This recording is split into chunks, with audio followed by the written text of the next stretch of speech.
안녕하십니까. 행정안전부 차관 김민재입니다. 지금부터 민생회복 소비쿠폰 1차 지급 경과와 2차 지급 계획을 설명드리겠습니다. 정부는 우리 경제의 회복을 위한 마중물로서 민생회복 소비쿠폰 지급 방안을 마련하였습니다.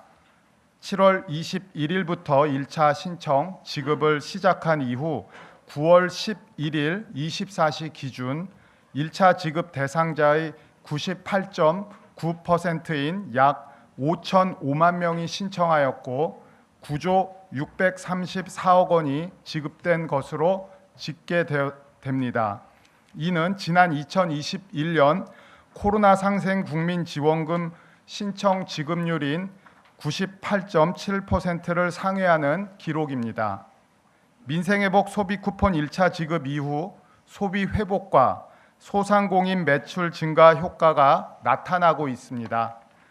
소비자 심리 지수는 소비쿠폰 지급이 시작된 7월에 2021년 이후 최대치인 110.8을 기록하고 8월은 111.4로 7년 7개월 만에 최고치를 기록했습니다.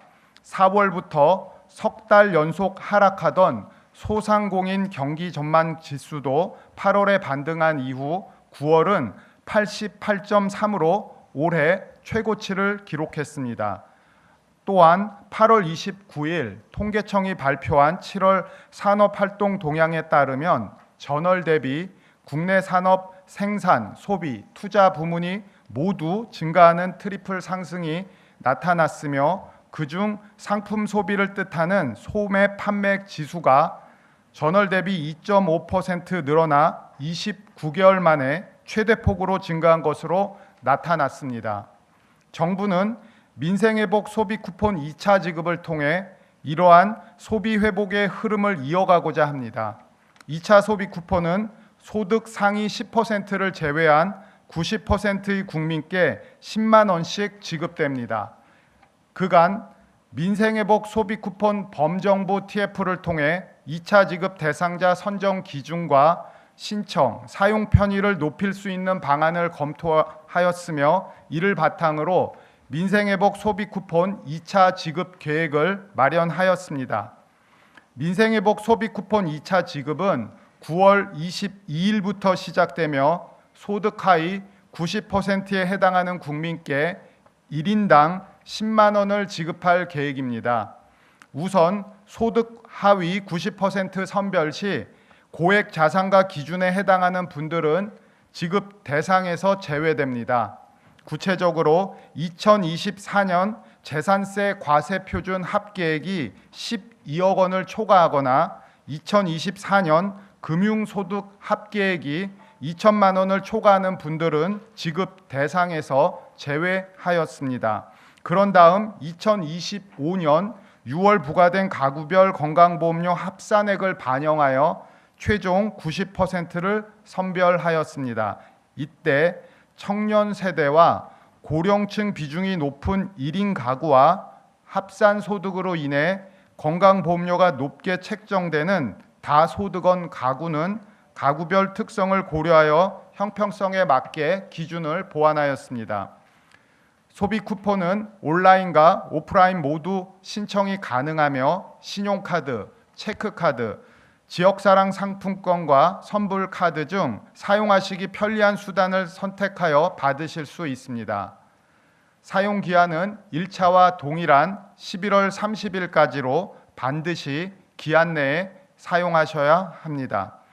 1차 대비 주요 개선 사항을 말씀드리겠습니다. 먼저 군 장병은 복무지 인근 상권에서도 소비쿠폰 사용이 가능해집니다.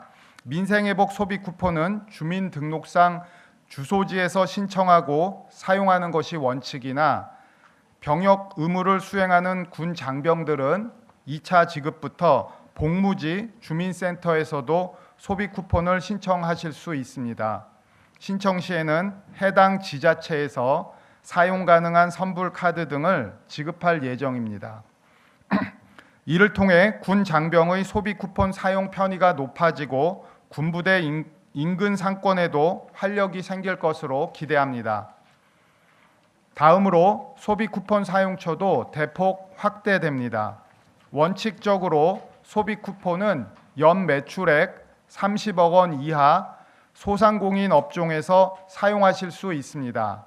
다만 사용처가 부족한 농어촌 지역 주민을 위해 읍면 지역 하나로마트와 로컬푸드 직매장 일부를 사용처에 포함하였으며 2차 지급부터는 연 매출액 30억 원을 초과하는 지역 생협도 사용처로 포함될 예정입니다. 민생회복 소비 쿠폰 1차 지급을 통해 어렵게 되살린 내수 회복의 분위기가 2차 지급을 통해 지속될 수 있도록 관계부처 모두 만전을 기하겠습니다. 특히 소비 쿠폰 신청, 지급, 사용 전반의 과정에서 국민께서 불편을 느끼시지 않도록 제반 사항을 철저히 점검하고 국민 한 분 한 분의 여건을 세심히 배려해 나가겠습니다. 상세한 내용은 소관부처 실장들이 보고드리도록 하겠습니다. 감사합니다.